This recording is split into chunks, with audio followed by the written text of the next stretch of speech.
Estoy encantada porque hoy tenemos una gran compañía en nuestro espacio. Es una compañía que nosotros hemos leído desde hace un tiempo, que sigue trabajando y que cada vez se da más a conocer sus libros y su literatura, inclusive aquí en nuestro país, Ecuador. Es nada menos y nada más que Marco Roballo. Bienvenido esta noche, bienvenidos todos nuestros radioescuchas. Gracias por estar ahí. Les recuerdo nuestro teléfono por si quieren hacer alguna pregunta, nos escriban al WhatsApp y nosotros podemos contactar con él en otro momento y que ustedes tengan el placer, el orgullo, el privilegio de conversar también directamente. 099-657-7004.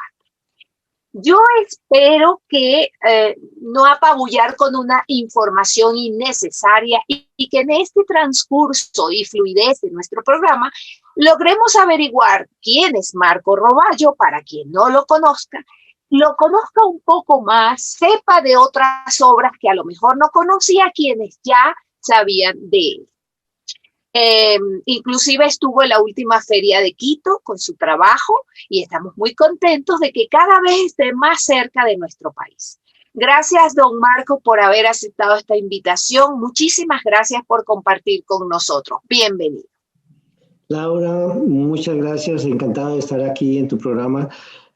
Siempre que haya oportunidad de tener un acercamiento con este país tan maravilloso que es Ecuador, para mí es un orgullo, es un privilegio. Gracias por invitarme al programa y claro que sí, estoy aquí para divulgar parte de mi obra y para contarles todo lo que hemos hecho y lo que viene en un futuro próximo. Vamos para acercar en eso tan humano que es la relación con el otro a conversar un poco sobre quién es Marco.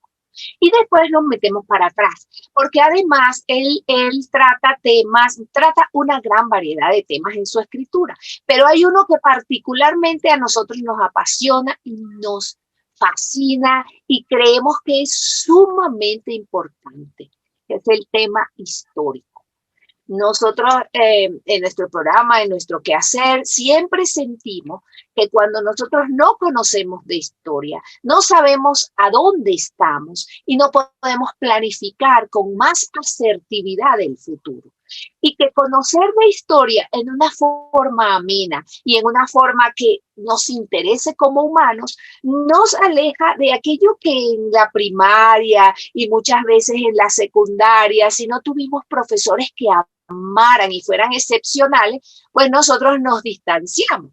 Y estas obras que tratan temas históricos nos acercan de nuevo a eso tan particular que es: somos nerdentales, seguimos siendo nerdentales. El planeta es el mismo que pisaron nuestros antepasados. ¿Cuál es esa diferencia y cómo se manifiesta? Es conocimiento de la historia. Es un gustazo también tratar este tema. Entonces, vamos a empezar por quién es Marco, cómo llegó a esto y después nos metemos para los libros. ¿Le parece? Sí, me parece, Laura. Pues mi vida literaria comienza muy temprano, si lo puedo llamar literario, lo que me sucedió por allá en la escuela elemental, cuando se me pidió en alguna ocasión que escribiéramos, los muchachos que habíamos salido a vacaciones, a esas vacaciones de mitad de año, que les dijera en una hoja al profesor qué habíamos hecho, a dónde habíamos ido y cuáles habían sido las vacaciones. Yo vi que todos los muchachos escribían, pero no escribían más de una o dos renglones. Fui a Cartagena, estuve con toda la familia y la pasé feliz, era lo que escribía la gente. Estaba escribiendo. En ese momento yo escribí casi 3 páginas completas. Y cuando el profesor vio eso, llegó y dijo: este señor le dio la vuelta al mundo, de todo lo que ha escrito acá de esto. Y pues fue de los pocos muchachos que no salieron en vacaciones. Entonces ahí yo estaba colocando por qué no fui a vacaciones. Cuando él vio todo lo que había colocado, me dijo: no, tú vas a ser un escritor. Tienes la línea, y desde eso siempre me quedó como esa vena del gusto de escribir. Siempre escribía, quería narrar cosas que sucedían. En ese ánimo de aprender a cómo escribir, me metí con libros, con Mark Twain, con todo lo que eran las aventuras de Tom Sawyer, Huckleberry Finn. También me metí con otros autores que, digamos, como el autor de El último de los mohicanos. Eso me comenzó a dar muchas herramientas para conocer de la literatura. Charles Dickens, fui creciendo un poquitico más en esa parte literaria y ya me metí con otros autores muy famosos como Julio Verne, como Emily Brontë, como Ernest Hemingway, y fueron mis referentes y por los que siempre me incliné a la lectura. Para la edad de 17, 18 años, en la biblioteca mía de la familia, que era de más de 500 ejemplares, yo ya casi la agotaba de todo lo que leía. Yo tomaba un libro y no descansaba hasta no terminar el libro, porque vivía esos mundos. Me ha parecido siempre que una historia bien narrada, una historia bien contada, lo lleva a uno a un mundo mágico, lo mete a uno en ese mundo que uno de pronto desconoce, lo lleva a conocer el mundo, lo lleva a otros países y siempre me pareció fascinante. Ya en la secundaria, al final de la secundaria, en determinado momento comencé a participar con algunos de los cuentos, concursos de cuentos que habían, concursos de novela, y los gané, casi todos los gané, para el primer puesto. En una ocasión, pues recuerdo haber participado con dos novelas y la cuestión fue que gané primero y segundo puesto, pero al profesor no le gustó eso por haber participado en dos grupos, entonces según él yo ya había hecho algo que no debía haber estado en dos grupos diferentes. Entonces, ese tipo de cosas que sucedieron y que me marcaron significativamente fueron los que hicieron que a la postre ya decidiera yo dedicarme a la literatura. Pero para dedicarme a esa literatura, Laura, era tener una situación financiera definida. No se vive de los libros, es más una pasión, es algo que uno lleva en su corazón, algo que uno quiere exteriorizar, contar esas historias, narrar todo este tipo de relatos. Y si no hay una base económica bien definida, es difícil seguir adelante. Entonces, tenía claro que tenía que tener una formación profesional, tener estable, tener esa estabilidad, me daría la posibilidad de sentarme a hacer esto, que es lo que más me gusta, escribir. Y esa fue la única manera de que logré hacerlo. Me radiqué aquí en Estados Unidos hace 21 años y ya tenía escrito El laberinto blanco, pero entonces ya pude sentarme con más dedicación y poder desarrollar este oficio, porque es un oficio. El oficio de escritor es eso, es un trabajo. No se puede tomar de pronto como un hobby, de que voy a escribir cuando me quede tiempo. Uno tiene que dedicarle las horas que, que, que se requieren. Por lo general son 8 horas diarias, como si fuera un trabajo, que uno entra a las 8 de la mañana y sale a las 5 de la tarde. Claro que en este proceso uno utiliza horas diferentes. En el caso mío, yo comienzo a escribir tipo 3 de la mañana y voy hasta las 7, 8, 9 de la mañana, 10 de la mañana, que es la hora en que más me puedo concentrar, en que no está el teléfono, en que no están las redes, en que no hay nada de esto, y que uno se puede meter y puede dejar de que esa cantidad de agua que le cae a uno se pueda plasmar en ideas, en desarrollos literarios. Eso es lo que estoy haciendo ahorita y gracias a Dios pude contar con esa anuencia de escribir y es lo que desarrollo en este momento.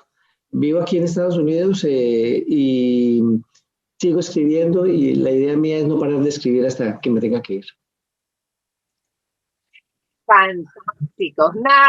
Un resumen brillante de lo que yo leí, que no quería decir, y ahora lo tenemos dicho por la boca de Marco Roballo. Por si alguien acaba de sintonizar, estamos hablando con él. Es un escritor que ya van a ver cuántos libros tiene, qué clase de libros, cuál es su trayectoria.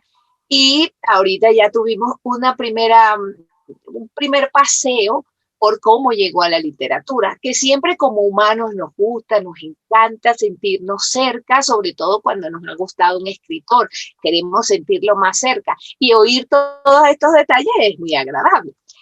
Siempre se dice, ¿qué es lo que aporta la lectura, verdad? Es obvio que casi, por lo menos los que yo conozco, los escritores son grandes lectores. Pero, ¿qué le aporta a Marco Roballo la escritura a su vida? Es un un desahogo, llamémoslo existencial, es una forma de transmitir todo ese sentimiento que tiene uno acumulado. Son muchas historias, son muchos elementos que hacen parte de mi vida, de lo que uno ve, de esa cotidianidad que uno vive. En el momento de que uno se alimenta de todo lo que estamos viendo, sobre todo, Laura, en este mundo cambiante, con esta cuestión de la pandemia, con todos estos elementos que no, son para nosotros desconocidos, en cada uno de esos elementos encuentra uno historias nuevas, historias dramáticas, historias de vida, que yo considero que deben de ser narradas. En la parte histórica, me es pertinente decir que hay muchas cosas que nosotros desconocemos, especialmente en los libros míos, en la parte histórica, lo que tiene que ver con el siglo XVIII, hay muchas cosas que nosotros desconocemos de nuestra historia, de nuestros países. ¿Por qué? Porque muchas veces no se le... Hacer un paréntesis aquí para que vayamos tomando nota de los títulos, ¿verdad? Entonces, ¿a qué títulos específicos te refieres en este momento que una persona que está escuchando el programa diga, voy a leer ese libro? ¿Por qué voy a leer el que habla sobre Cartagena de India? ¿Por qué voy a leer el que... ¿Ves? Sí, El Gran Genocidio es un libro, es una novela histórica. Es bueno que los lectores de pronto sepan la diferencia entre novela histórica e historia novelada. La historia novelada es la historia narrada tal como sucedió. No se le permiten cambios, no se le puede colocar nada de fantasía. Es rigurosa con respecto a lo que se escribe.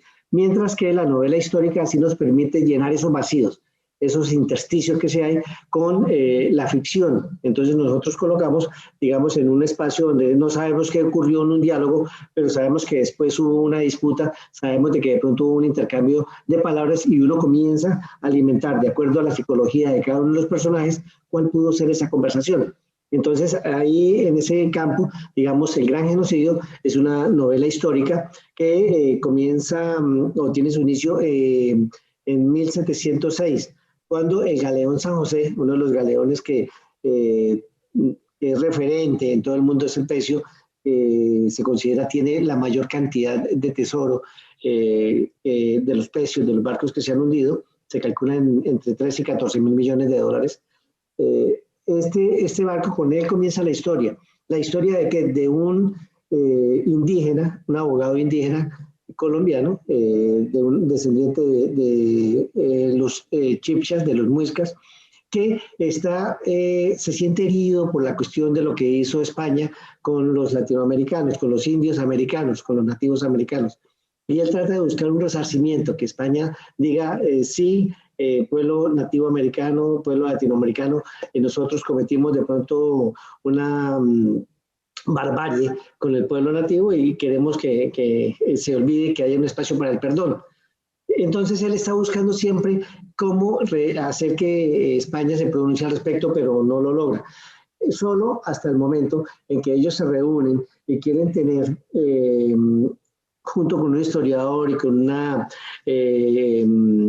antropóloga, quieren reunirse y buscar un consenso con ayuda de otros pueblos indígenas, cómo demandar a España ante la Corte Penal Internacional de La Haya. Entonces el libro abarca desde comienzos del siglo XVIII hasta el siglo XXI, cuando en 2015 el gobierno colombiano halla el galeón sumergido en la plataforma continental colombiana y comienza como a buscar de cómo puede rescatar ese oro y toda esa riqueza cultural que hay en el fondo del mar. Pero lo que, digamos, es lo que dice el protagonista Samuel Piracún, la cereza del pastel es por qué en ese momento que hay ese hallazgo, el primero que se pronuncia es España, diciendo que ese barco y todo lo que hay ahí pertenece a ellos. Él está en contra de eso y dice, pero no es suficiente con todo el saqueo, la violencia y el genocidio, la muerte de más de 90 millones de nativos americanos, no es suficiente con todo lo que se ha llevado a España. El oro y todo lo que hay debe ir a un museo que haga parte de los pueblos latinoamericanos, no tiene por qué ir a España. Eso no es algo comercial, es lo que él aduce. Y España de pronto se defiende diciendo que esto es parte, lo que ellos están diciendo, de la leyenda negra, de eso que se le ha tildado siempre a España, de que España con el oro que obtuvo de América, de pronto pudo salir adelante en ese siglo de oro español que conocemos, donde florecieron todo el arte, lo que es la música, la pintura y todo ese tipo de cosas. Entonces, son dos posiciones completamente yuxtapuestas, dos posiciones en las que el pueblo español se defiende por lo que ellos dicen que trajeron a América lenguaje, una cultura, civilización, religión, mientras que la otra posición, la de los nativos, dicen que ellos tenían todo ese tipo de cosas e incluso algunas de ellas mejores, como el calendario maya o el calendario azteca. Entonces, la cuestión ahí es que el lector adopte una posición en la que se sienta más cómodo y diga, yo creo que sí América tiene que de pronto olvidar de esto y pasar la página, o si España tiene que pronunciarse al respecto y responder a las peticiones que han hecho el pueblo maya desde hace muchos años, lo que ha hecho o pedido el presidente Andrés Manuel López Obrador diciendo pronúnciese y digan algo al respecto, pero que la corona se mantiene ajeno, nunca comenta nada. Entonces, ese tipo de cosas, si se pueden comentar, sería fantástico y que la gente encuentre historia, mucha historia de la que nosotros desconocemos ahí en ese libro, en El Gran Genocidio. Ese es uno de los títulos más ha tenido de difusión. Ya en este momento vamos por la 4ª edición de Editorial Planeta y se encuentra en todas las librerías de Ecuador, que es de donde va directamente esta transmisión. Inclusive está en digital o no. Sí, señora, está en digital en Amazon y en varios portales. Dos de los portales que tiene en Ecuador es en la librería española, en Librimundi y en Mr. Books. En ellos también está en digital. Perfecto. Entonces, por si alguien acaba de sintonizar, estamos conversando, tenemos el honor, el orgullo, el privilegio y le agradecemos inmensamente a don Marco Roballo que haya venido a hablar de su obra, de sus libros y que a nosotros particularmente nos enlaza mucho porque amamos el tema histórico. Este libro, El Gran Genocidio, que fue uno de los que nosotros leímos, es un libro que te mantiene todo el tiempo en ese averiguar las pasiones, lo humano que hay detrás de cada discusión a lo largo de la historia y que marca también la historia y que es esa parte chiquitita que no lo decimos cuando estudiamos formalmente historia. En la pregunta de qué le aporta a Marco Roballo escribir, por ejemplo, en este caso, en los libros históricos, ahora vamos a hablar de otro de tus libros históricos, tuviste que investigar mucho, supongo yo. Sí, señora, me apoyé en una historiadora cartagenera, una persona que tiene un máster en gestión cultural, y adicionalmente de un filólogo para poder encontrar muchas cosas que, como te digo, que no están reseñadas en ese siglo. Desafortunadamente el siglo XVIII es del que menos se ha escrito y es el más rico en cuestión colonial en Cartagena.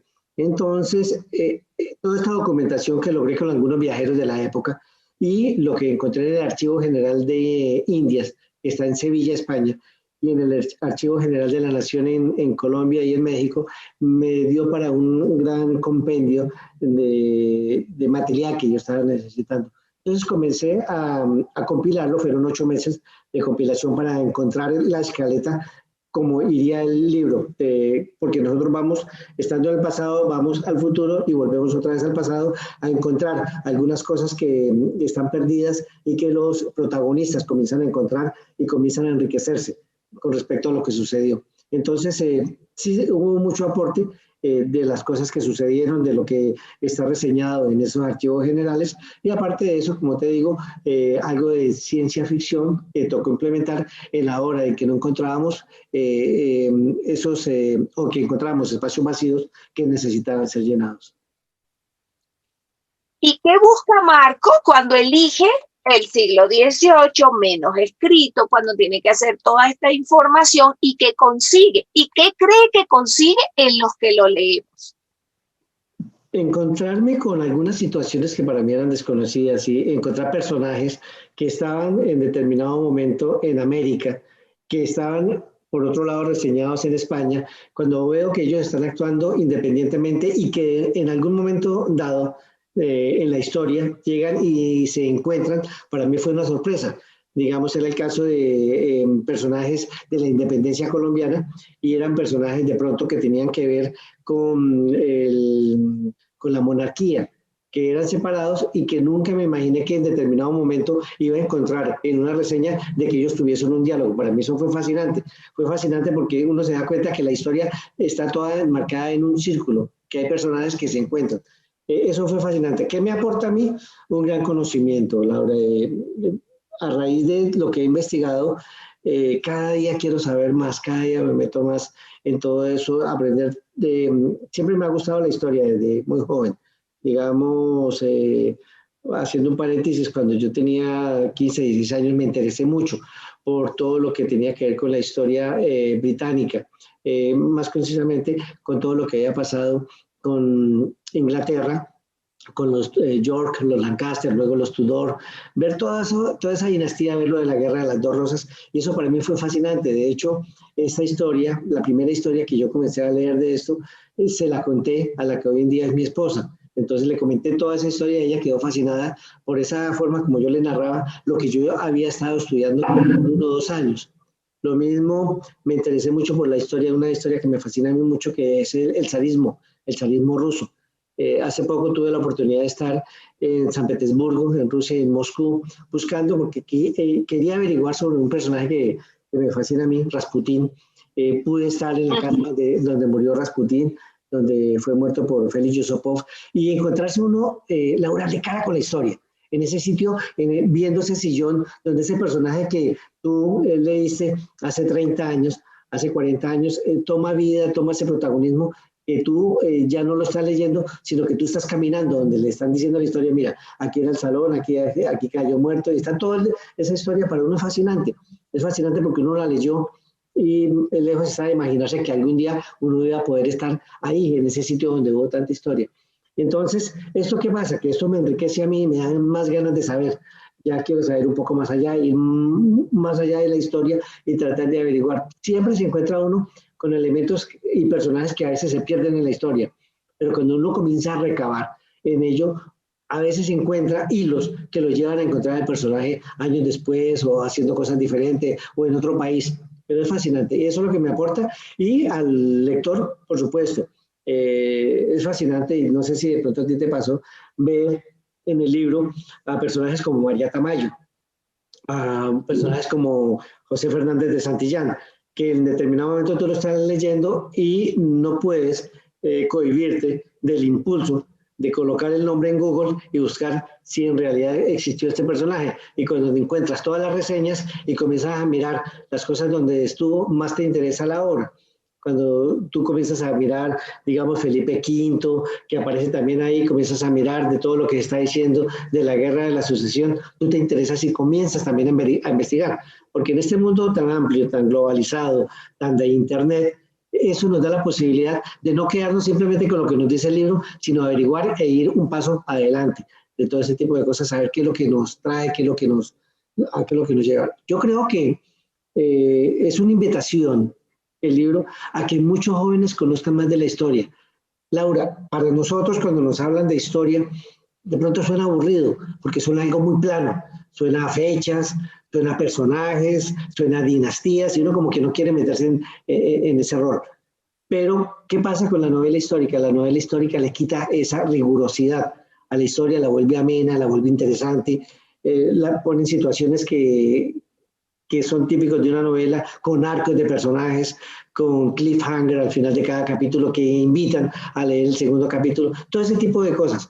Yo creo que es lo que es importante, que hacemos de que el lector se interese y comience a leer el libro y que al final ya tenga de pronto algo más conocimiento. Al final de un libro que lo cierre y diga, oh, yo no sabía que los indios que habían muerto o los nativos americanos sumaban cerca de 90 millones de personas y no se le ha dado de pronto ese protagonismo que debería tener, y sí se le da protagonismo a los 5 millones de judíos que también son importantes, pero estos son 18 veces el holocausto nazi. ¿Por qué no tienen esa trascendencia los nuestros? ¿Por qué de pronto Hollywood ha sacado más de 100 series de televisión o de cine que tienen que ver con el genocidio nazi, pero apenas hay 2 o 3 películas que tienen que ver con el genocidio nativo? Entonces, ese tipo de cosas, ese tipo de formulamientos que la gente se puede hacer después de que lee el libro, que le deja como una curiosidad, como, hombre, no sabía que había pasado esto, no sabía hasta dónde había sido el alcance de la monarquía en esto, o de lo que ha hecho el pueblo latinoamericano por pedir de pronto una explicación a España. Estamos hablando con Marco Robayo acerca de su obra. Empezamos por lo que más nos apasiona y lo que hemos leído nosotros de los libros de don Marco, que es la historia, los libros que él ha escrito que tienen que ver con historia. ¿Le parece si pasamos a otro libro? Claro que sí, señora. Siguiendo esa línea, la línea histórica, tengo que hablar de Piel de Ébano. Piel de Ébano es el último de los libros que he escrito, que publiqué recientemente. De hecho, en julio, agosto del año pasado salió por Editorial Planeta. Salió para Colombia, pero en este momento, en próximos días, está su lanzamiento en Argentina y en México. Piel de Ébano es de ese mismo siglo, pero de finales del siglo XVIII, mientras que Gran Genocidio comienza la historia en 1706 y narra hechos hasta incluso de unos años antes, en 1695, cuando el barón de Pointes invadió Cartagena y lo termina en el siglo XXI. Este libro, Piel de Ébano, únicamente se ha concentrado en el siglo XVIII. No quise saltarme de ahí, sino que se marcara en ese año, en esos años. Comienza en 1795 y termina en los albores del siglo XIX, en 1805 más o menos.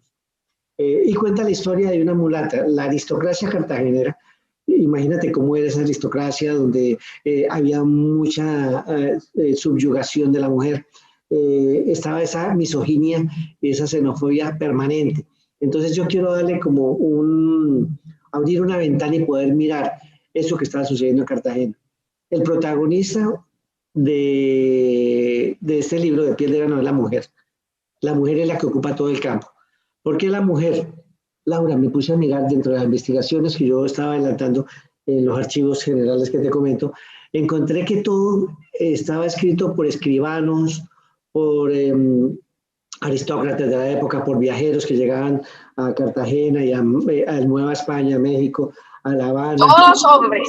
Todos hombres, pero no se le daba espacio a la mujer. No teníamos como cuál era el concepto que pensaba una mujer.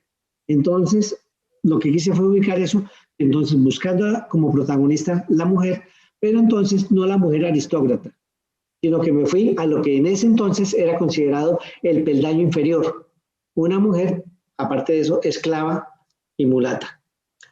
Hay que mirar una cosa, mulata no quería decir que fuese mejor que un negro, por el contrario, mi personaje siempre está recalcando eso.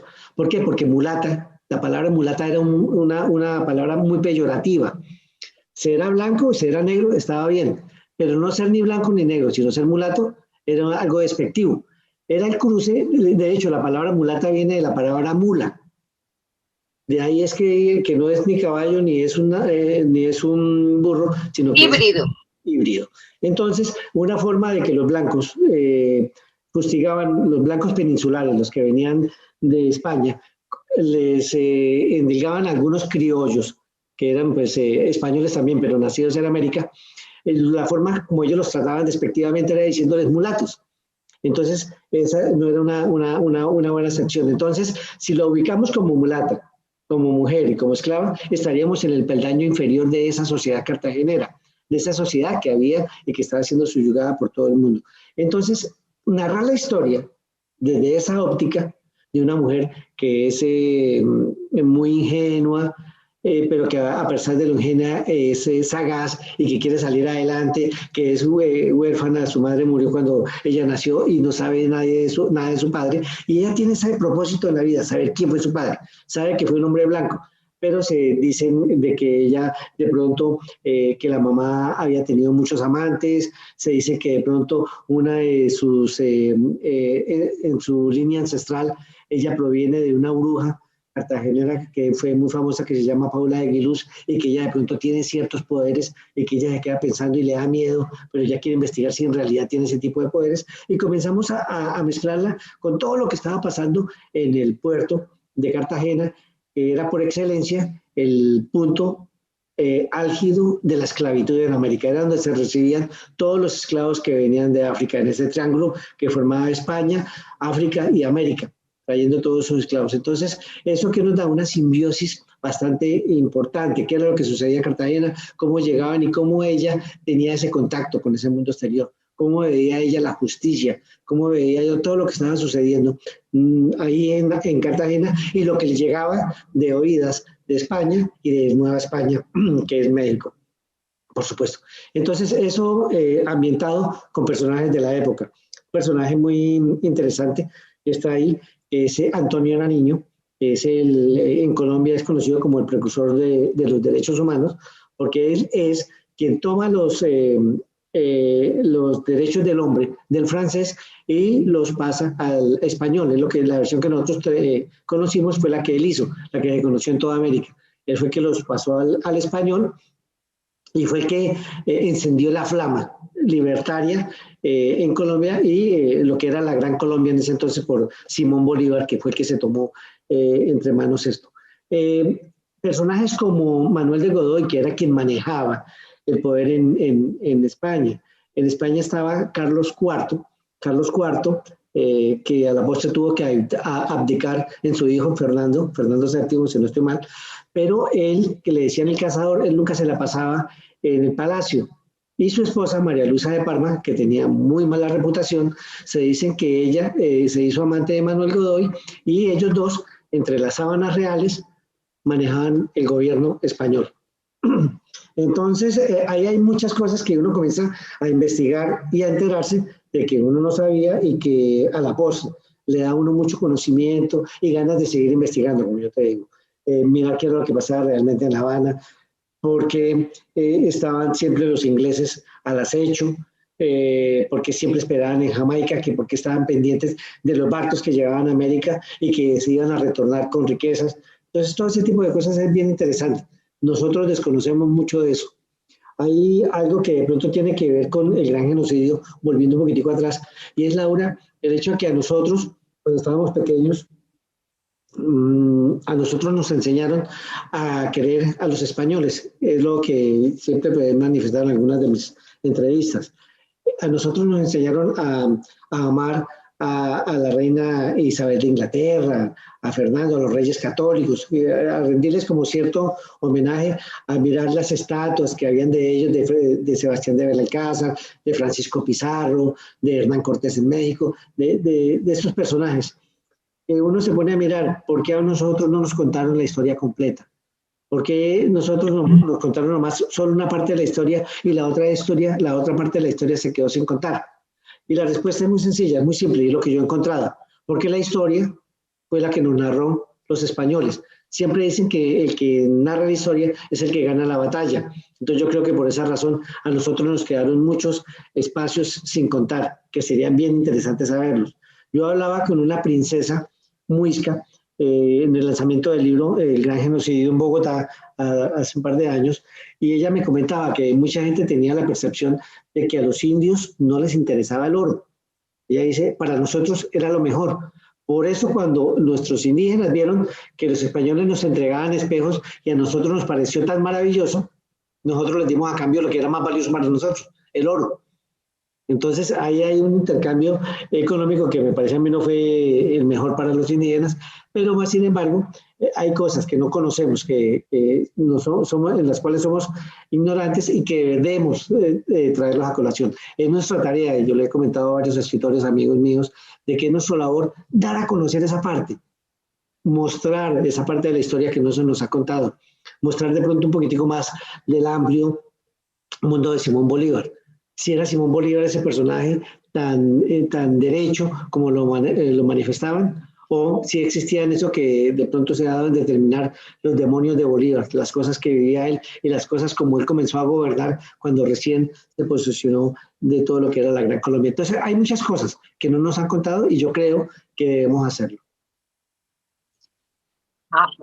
Por si alguien acaba de sintonizar, estamos hablando con don Marco Roballo. Él es autor de los libros de los cuales estamos hablando y que nos faltan todavía.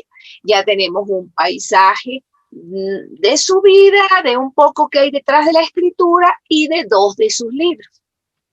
En este momento yo quiero preguntarle, porque me quedé con esa idea que fue la última que dijo, de que los escritores necesitamos mostrar, que es nuestra tarea. ¿De qué tarea estamos hablando con don Marco? Porque hay muchos escritores que no sienten que tienen tareas, todo lo contrario, le parece que la escritura no tiene finalidad, que la escritura tiene que divertir o que no tiene que tener un para qué. En este caso, usted del equipo, yo me sumo a ese equipo, que yo sí creo que la escritura y que todo lo que hacemos tiene un para qué y somos responsables como sociedad, como creadores de cultura, de para qué hacemos eso. Pero eso es al margen. ¿Cuál es ese sentimiento o ese razonamiento o las dos cosas inmersas de que necesitas mostrar y que eso es una tarea? Siempre estado convencido de que tanto la literatura como la historia van de la mano. Yo creo que los inicios de la literatura se basan en esa parte histórica, algo que había que contar. Si nos vamos por allá al Quijote de la Mancha, nos damos cuenta de la historia que quería narrar nuestro ilustre literato, junto cuando habla de Sancho Panza, de los molinos de viento, de Dulcinea del Toboso, y él trata de narrar cosas de lo que había sucedido. Él, digamos, de la guerra de Lepanto y de cosas así, él traía mucha información, esa información que no fue divulgada. Entonces, ¿qué pasa? Si no hubiese habido literatura, no habría forma de haber narrado esa historia. Y también, si no hubiese habido historia, de pronto la literatura no hubiese tenido que narrar. Entonces, yo creo que van de la mano, y en esa tarea, los escritores que estamos inmersos en la parte histórica, yo creo que es una labor que debemos hacer, buscar historias de nuestro país, historias de nuestros países, de nuestro continente, traerla, sacarla y manifestársela a la gente, comentarla. Sí, claro, hay muchos escritores que de pronto escriben otro tipo de literatura, pero casi siempre hay una historia que contar, siempre hay algo que contar. Lo puede hacer uno desde el punto de vista simplemente de recreación, inventando personajes, pero sin nada que tenga que ver con la historia, sin nombrar nada, es válido. Y yo no entraría en esa controversia. Pero si nosotros podemos utilizar esto que nosotros podemos hacer en los muchachos, en la juventud, vamos a ganar mucho. Mira que, Laura, he tenido experiencias un poquitico, no traumáticas, no lo llamamos traumáticas, pero sí que me han dejado un sentimiento de frustración. Cuando hablo con muchachos, cuando voy a los lanzamientos del libro y hablo con muchachos de 17, 18, 19 años y desconocen completamente todo lo que tiene que ver con el mundo. No tienen idea de nada de historia. Conocen la historia, pero la historia inmediata, la historia de los últimos 2 o 3 años. Pero si tú te vas, digamos, a preguntarles a ellos, cuéntame algo de Napoleón, no tienen idea quién fue Napoleón Bonaparte. Alejandro Magno, y qué te digo yo de pronto de Genghis Khan o de alguno de estos Más lejito. Entonces, cuando uno ve eso, uno siente tristeza. Incluso uno les pone un mapa, hoy en día a ellos les dice uno, sitúa dónde queda Rumanía. No saben porque pues todo se busca en Google y en Google no tienen necesidad de ir a buscar en un mapa. Entonces se están perdiendo algunas cosas y algo fundamental que se está perdiendo es la historia y nosotros necesitamos de la historia. Hay en Auschwitz, en Polonia a la entrada del gueto que hay allá, del campo de concentración, hay un aviso que dice que quien no sabe de su historia está condenado a repetirla. Lo escribieron y ahí está eso fundamentado. Entonces yo creo que los muchachos deben saber de nuestra historia también. Tiene que hacer parte de ese conocimiento, ellos tienen que hacer parte de eso. Porque si no, yo creo que se va a perder y con los siglos, con los años, va a llegar un momento donde se desconozca todo eso. Y yo creo que es importante. El ser humano necesita alimentarse de eso. Entonces, si nosotros tomamos como adoctrinamiento lo que estaba diciendo, nosotros escritores lo tomamos como una doctrina y le llevamos esto a la juventud puede volverse a interesar. Vamos a abrir de pronto ese campo de conocimiento y mostrarles a ellos de que la historia es interesante, de que la historia es importante. Nosotros somos historia, nuestros padres son historia. Hace 40, 50 años, yo me acuerdo que uno se sentaba a la mesa en reuniones Y el padre le contaba a uno lo que su padre recibió de parte de su abuelo, que todos iban y le estaban comentando historias, y eran historias fascinantes. Y uno escuchaba con atención y uno se alimentaba.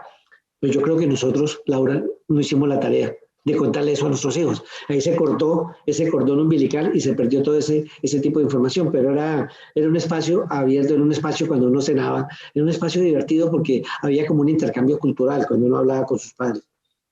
Hoy en día pues se ha perdido eso, ya los muchachos, cada uno está en su teléfono celular tratando de escribir o mandar cosas en las redes, algo así, pero en ningún momento están concentrados en de pronto escuchar qué es lo que dice su papá. ¿Por qué? Porque lo nuestro, el pensamiento nuestro ya es muy arcaico para ellos, ya como que no tiene interés, como que a quién le puede interesar qué sucedió hace 30 años, a quién le puede interesar quién fue Fujimori, digamos en Perú, a quién le puede interesar qué fue Videla, cualquier tipo de las cosas que sucedieron en Latinoamérica. De pronto a ellos no les interesa eso, sino el presente. ¿Qué es lo que están viviendo hoy y qué es lo que hay de cara al futuro en los siguientes años? Entonces, yo creo que hay una tarea para hacer. Y qué mejor que fuéramos nosotros los escritores los que pudiéramos llevarle ese dogma a los muchachos y decirles, mira, esta es parte de tu historia, esa es parte de mi historia y también es parte de la tuya. Entonces, divulguémosla y podamos sacarla adelante. ¿Está eso? O escribir cosas para diversión y para entretenimiento de los muchachos. Yo creo que se podría hacer doble tarea, entretenerlos y aparte de eso llevarles la historia. Estamos hablando con Marco Roballo de su obra, de sus libros. Empezamos por la parte histórica, por los libros que tienen ese contenido, como una tarea autoimpuesta que nos has contado, Marco, que se ha imbuido de esa tarea autoimpuesta que es mostrar la historia para que los muchachos y todo el que la lea, al tener más conocimiento, no solamente comprenda cómo llegó aquí, sino que pueda planificar ese futuro más asertivamente y no cometemos los errores que hemos cometido por ignorancia. Es un gusto y un placer y le agradecemos a Marco que esté allí, igual que le agradecemos a todos nuestros oyentes que nos acompañen y que hayan tenido este espacio para conversar acerca de la obra de él y de su vida y de cómo llegó aquí y de qué lo hace y de cómo lo hace y cómo se impuso esas tareas y todo lo que hemos conversado hasta ahora. Les damos las gracias a todos.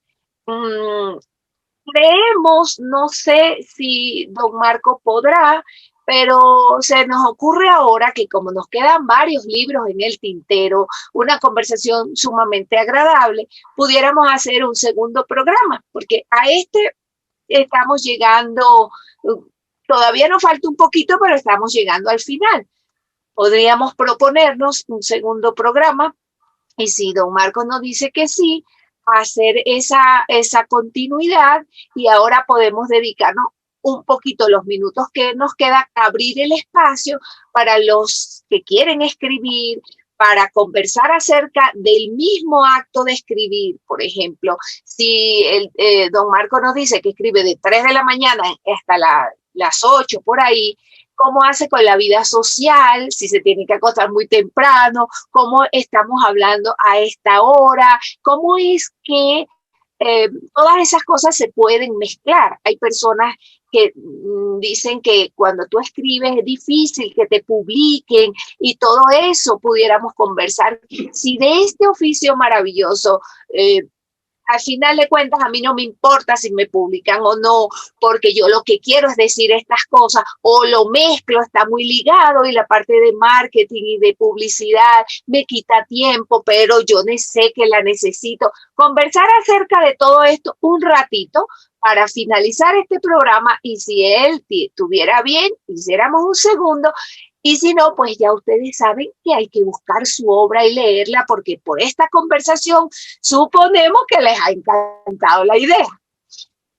Sí, Laura, claro, por supuesto que sí. Estoy encantado de volver a hacer otro programa contigo. Tú me dices cuándo y lo ponemos en la agenda y claro que sí. En cuanto a lo que tú preguntas, sí, yo he participado, digamos, en la Universidad de Cartagena, donde he sido invitado en un par de ocasiones y lo mismo en una universidad en Neiva, Huila, es al sur del país de Colombia. Y allá he tenido la oportunidad de hablar con muchachos de literatura, de historia y de filosofía con respecto a la obra. Y algunos de ellos me han manifestado el hecho de cómo se hace para convertirse en una persona de escritor, cómo hace para que publiquen su obra. Este es un campo aparte. Yo siempre les he dicho que uno debe tener los pies sobre la tierra. Es un poquitico complicado, se le cierran a uno muchas puertas, pero así como se le cierran las puertas, se le abren otras. Uno tiene que ser perseverante y creer en lo que uno hace. El primero que tiene que creer en lo que uno escribe es uno mismo. Hay que leer mucho, documentarse sobre lo que tiene que escribir, y ya cuando uno quiera escribir algo y lo tenga bien claro, comenzar a desarrollar una escaleta. Eso es lo que yo hago corrientemente. Si tengo una idea y quiero desarrollarla, yo digo, bueno, ¿qué quiero yo hacer? ¿Cuál es el público al que va dirigido? No, que va a los jóvenes. Entonces tengo que buscar personajes que le interesen a los jóvenes. Digamos, si esto va para los jóvenes entre los 15 y los 25 años, yo no voy a poner de protagonista a un viejito de 80, porque créeme que eso no lo van a leer ellos porque no les va a interesar. Ellos quieren algo con quien se puedan identificar. Entonces ahí comienzo yo a armar eso. Bueno, ya tengo mi personaje. ¿Quién es? Es una chica universitaria que tiene 22 años. ¿Qué hay con esta chica? Tiene novio, es separada, tiene conflictos con su padre, tiene conflictos en su trabajo, la están acusando de algo que no es. Comienzo a crear una serie de problemas alrededor de esta persona y comienzo a investigar la psicología de este personaje, cómo se viste, qué come, por qué le gustan estos zapatos, por qué no quiere de pronto el color de su esmalte que sea rojo, sino que le gusta rosado. Cosas así que le hacen mirar hasta la cosa más mínima de su pensamiento. Comenzamos a conocer nuestro personaje, a mirar todo la edad, lo que le ha sucedido a través de la vida y por qué su pensamiento, si tiene de pronto alguna rebeldía contra la vida, si tiene alguna meta. Todo personaje que yo coloco, todo personaje debe tener una meta. Si uno de los personajes que yo coloco en una de mis novelas no tiene una meta definida, no va dentro de la novela porque sobra, está de relleno.